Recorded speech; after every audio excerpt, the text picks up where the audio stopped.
হযরত ওমর ইবনুল খাত্তাব সারা দুনিয়া যিনি লিড দিতেন, রাবি রাদিয়াল্লাহু তাআলা বর্ণনা করছেন, কাঠ কেটে আসতেছেন জঙ্গল থেকে। উবাইদুল্লাহ বিন ওমর দেখতেছেন যে আব্বাজান আসতেছে, তোমার ছেলে, ছোট ছেলে। বলে, আব্বাজান আমরা আছি তো, আমার কাছে বলেন, আমি কাঁধে উঠাবো, আপনি আমিরুল মুমিনিন, আপনি বাদশাহ, আপনি কাজ কেন করছেন? ওমর বলছেন, নফস বড় ডিস্টার্ব দিচ্ছে। নফস বলতেছে, তুমি অনেক বড় হয়ে গিয়েছো, আল্লাহওয়ালা হয়ে গিয়েছো। যখন এরকম করলো, এজন্য কাঠ কেটে কাঁধে উঠিয়েছি, না খেয়ে কাঠগুলি আমরা জ্বালানির জন্য বাসায় নিয়ে যাচ্ছি। সুবহানাল্লাহ। ওমর ইবনুল খাত্তাব এভাবে নফসকে কন্ট্রোল করতেন। হায় হায়, একদিন খাতুন তেনার স্ত্রীর কাছে গিয়ে চোখের পানি ছেড়ে কাঁদছেন। তেনার স্ত্রী বলতেছেন, ইয়া আমিরুল মুমিনিন, কেন কাঁদছেন? এখানে একটা হাদিস মনে পড়লো, আরেকটা বুখারী শরীফের। ইরান থেকে বাদশা কিছু প্রজা পাঠালো, দেখো তো ওমরের কি অবস্থা, কি পাওয়ার, কি তার অবস্থানটা একটু দেখে আসো। আসলো কাফেলা, সাথে কিছু ইরানের রানী, সেও কিছু খাদেমা পাঠালো যে হযরত ওমরের স্ত্রীকে দেখো তো ঘরের কি পরিবেশ, তেনার ঘরটা কিভাবে চালায়। কারণ ঘর শান্তি তো দুনিয়া শান্তি। ঘরে গিয়ে যদি স্ত্রী বলে, ক্যাটকে কইছিলা, এতক্ষণ কইছিলা, এত দেরি, এটা কোনো কথা? তুমি তুমি করে কেন বলছেন? আপনি করে বলতে হবে। আওয়াজ দেয় না। আকর্ষণ 3 মাস থাকে, 4 মাস থাকে, 5 মাস থাকে, এরপর আকর্ষণ থাকে না। মোবাইল ফোন 20-25 দিন, যুবক ধরতে দেয় না, বন্ধু ধরিস না, এটা অনেক টাকার দাম, পড়ে গেলে শেষ। গাড়ি কিনলে মার্সিডিজ, বিএমডাব্লিউ, রোলস রয়েস, দামি দামি গাড়ি কিনলে, ইনফিনিটি, এখন বাইক কিনলে, ভালো ভালো রয়্যাল ইনফিনিটি, কত রকমের কত কিছু চলে আসছে, কিনলে ধরতে দেয় না, বসতে দেয় না। কিন্তু এগুলো 2-3 মাস। বিয়ের পর সংসার ধর্ম 4-5 মাস ভালো লাগে অনেকে। এখন তো এমন জেনারেশন 1 মাসও ভালো লাগে না, 1-1.5 মাস মাথায়, 40 দিন, 3 দিন, 1 সপ্তাহের মাথায় এখন তালাক হয়ে যায়, নাউজুবিল্লাহ। আকর্ষণ বান্দা অল্প কিছুদিন, তখন আর থাকে না। এরপরে সম্পর্ক টেনে নিতে হয় রেসপেক্ট দিয়ে, সম্মান দিন, আদিনী করলে আদব, দিন প্রতিষ্ঠা আদবের উপর, সম্পর্ক টিকে থাকে আদব দিয়ে। হযরত ওমরের স্ত্রীর কি অবস্থা দেখে আসো। খাদেমার আসলো, এসে দেখলেন। এখন হযরত ওমরের স্ত্রী, তিনি খাতুন চিন্তা করলেন, রানী পাঠিয়েছে, একটা ভালো পোশাক দিলেন, একটা খুশবুর বোতল দিলেন। ভালোবাসা প্রকাশ করলে তোফা দিতে হয়, গিফট দিতে হয়, ঠিক না? দিলেন, এরপর নিয়ে চলে গেলেন। ইরানের রানী দেখলেন হযরত ওমরের ওয়াইফ বিবি, তিনি আমার জন্য তোফা পাঠিয়েছেন, স্বর্ণের গহনা টহনা যা আছে, কোটি কোটি, এখনকার কোটি কোটি টাকার পোশাক আশাক, আলিশান রেশমি কাপড়, তখনকার আলিশান পোশাকগুলি পাঠিয়ে দিলেন। যখন হযরত ওমরের কাছে আসলেন ওগুলো নিয়ে, হযরত ওমর বললেন, এগুলো কার? বলে, ইরানের রানী পাঠিয়েছে আপনার খাতুনের জন্য, আপনার স্ত্রীর জন্য। তো বলতেছে, আচ্ছা আচ্ছা, নিয়ে আসলেন। বলে, নিয়ে আসো। উসুলওয়ালা ছিলেন অনেক হযরত ওমর। মুনাফিকরাও জানতো, কাফেররাও জানতো, মুসলমান মুমিনরাও জানতো ওমরের কাছে কোনো ছাড় নাই। আওয়াজ দেয় না, ঠিক না? মুমিন ছিলেন, সত্যবাদী ছিলেন, ভয়ঙ্কর ছিলেন। যারা সত্যবাদী হয়, মুনাফিক একটু ভিতরে মুনাফিকি থাকলে ভয় পায়, আর যদি মুমিন হয় আদব করে, সম্মান করে, যে আল্লাহ বেয়াদবি করা যাবে না, বেয়াদবি করলে ধ্বংস ইহকাল পরকাল, ঠিক না? তোফাই না, ওনার খাতুনকে বলছে, তা খাতুন, এগুলো তোমার জন্য তোমার ইরানের রানী পাঠিয়েছে। কেন পাঠিয়েছে? বলো, হ্যাঁ, আমি তো আসলে ওই ওনার খাদেমার এসেছিল, আমি একটা কাপড়, একটা খুশবু দিয়েছিলাম, একটা ভদ্রতা আর কি, একটা তফা দিয়েছি, এসেছে যেহেতু দিয়ে দিয়েছি তফা। তো ওনাকে বললেন যে আমি হযরত ওমরের স্ত্রী, এটা পাঠিয়েছে, তো খুশি হয়ে এত কিছু পাঠিয়ে দিয়েছে। হযরত ওমর বলে, তুমি আবার কবে থেকে আরেকজনের সাথে রিশতেদারি করছো? বলে, তুমি কবে থেকে আবার মানুষকে খুশি করা শুরু করেছো? তোমাকে এটা কি শিখেছে? আমি এগুলো শিখেছি।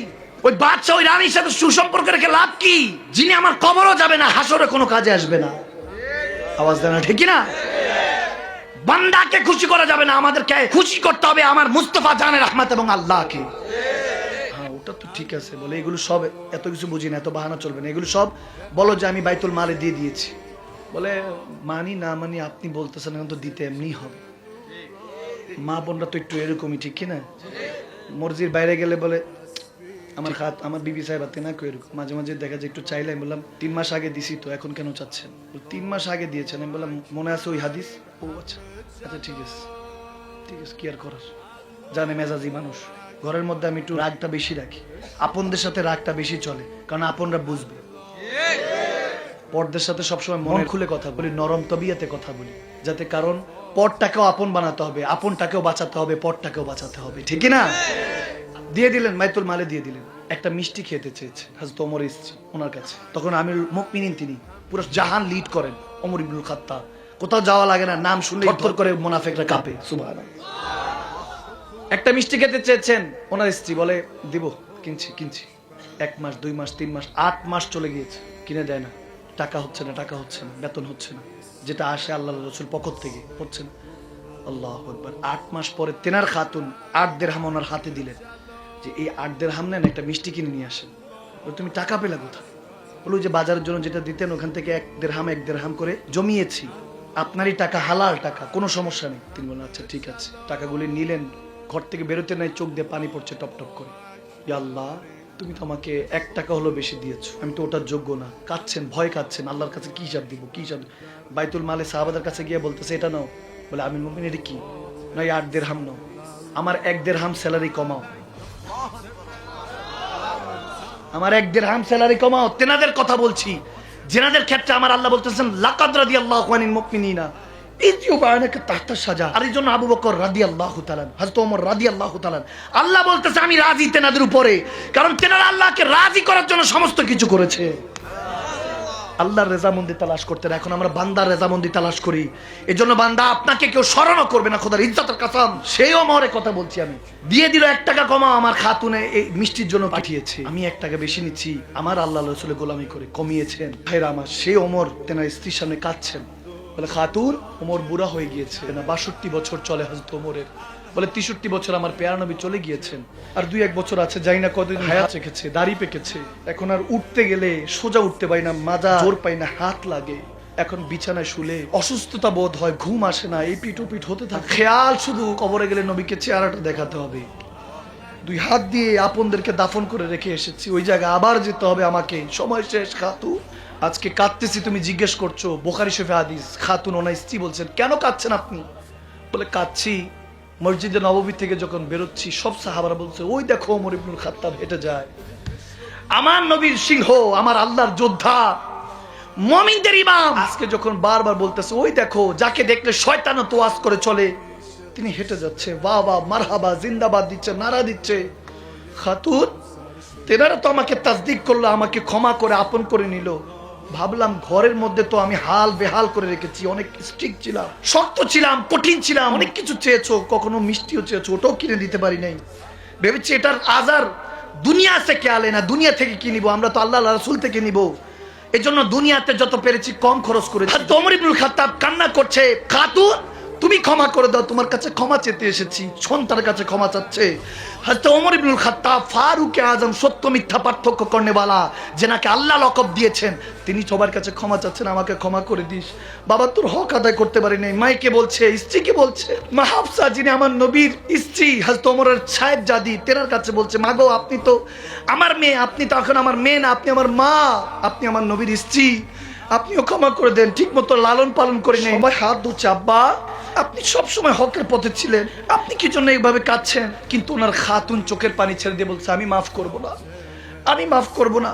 তখন হযরত ওমর বলছেন কেন, কেন মাফ করবেন না, মাফ করে দেন না, স্বামী হিসেবে তো আপনার হক সম্পূর্ণ দিয়েছি, হয়তোবা কোনো না কোনো ভাবে কিছু ছুটে গিয়েছে। আমার রাসূলের উম্মতদেরকে, উম্মতে মুস্তাফাকে জাহান্নামের আগুন থেকে হেফাজত করতে জীবন যৌবন দিয়ে দিয়েছি। অতীতে তো কত গুনাহ করে ফেলেছি।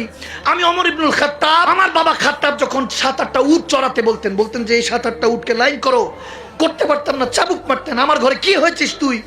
আমি সে ওমর, আজকে সারা দুনিয়া লিড করি, এটা আমার নবীর সাদাকা। সেই নবী উম্মতের জন্য রাব্বি হাবলি বলে উম্মতি বলে কাঁদে, উম্মতের জন্য করব না। খাতুন ক্ষমা করে দাও, মাফ চাচ্ছি তোমার কাছে। হযরত ওমর ইবনুল খাত্তাবের স্ত্রী বলতেছেন আপনাকে ক্ষমা করব না, একটা শর্ত আছে, তাহলে ক্ষমা করব। বলে কি? বলে হাসরের ময়দানে প্যারা নবী যখন আপনাকে জান্নাতে নিয়ে যাবে, আপনার সাথে আমাকেও নিতে হবে, আমাকেও নিতে হবে। যখন বলতেছে আমাকে নিয়ে যাবেন, তো তখন বলতেছে খাতুন এত বড় গুনাহগার আমি কিভাবে বলবো যে তোমাকে আমার সাথে নিব? যদি দয়াল নবী আমাকে শাফাআত দেয়, যদি সুপারিশ করে, আল্লাহ যদি জান্নাত দেয়, ওয়াদা রইল তোমাকে না নিয়ে আমি জান্নাতে প্রবেশ করব না।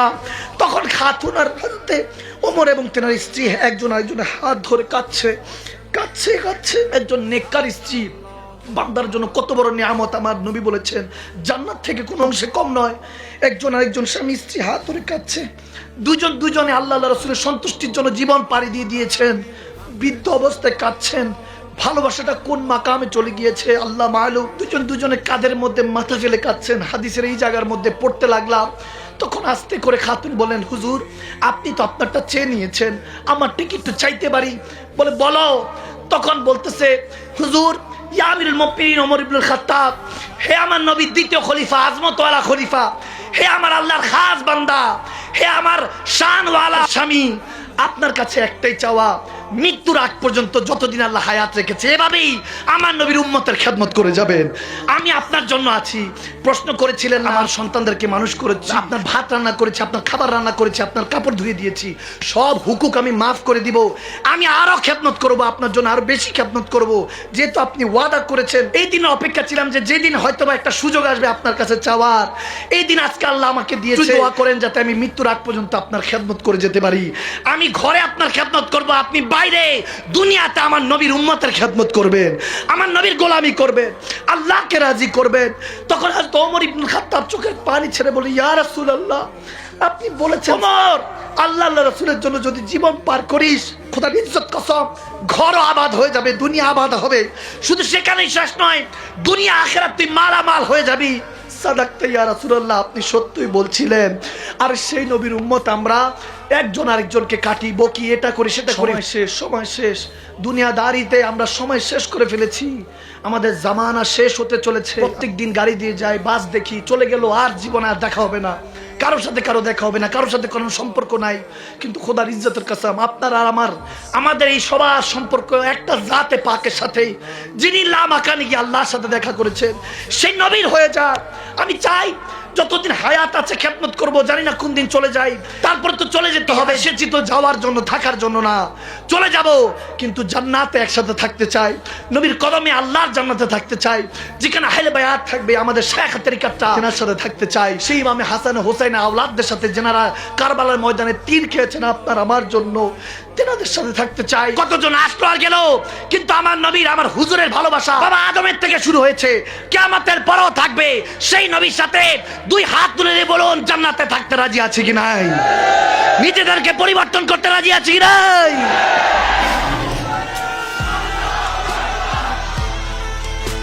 من الفتى الكريم؟ عمر بن الخطاب.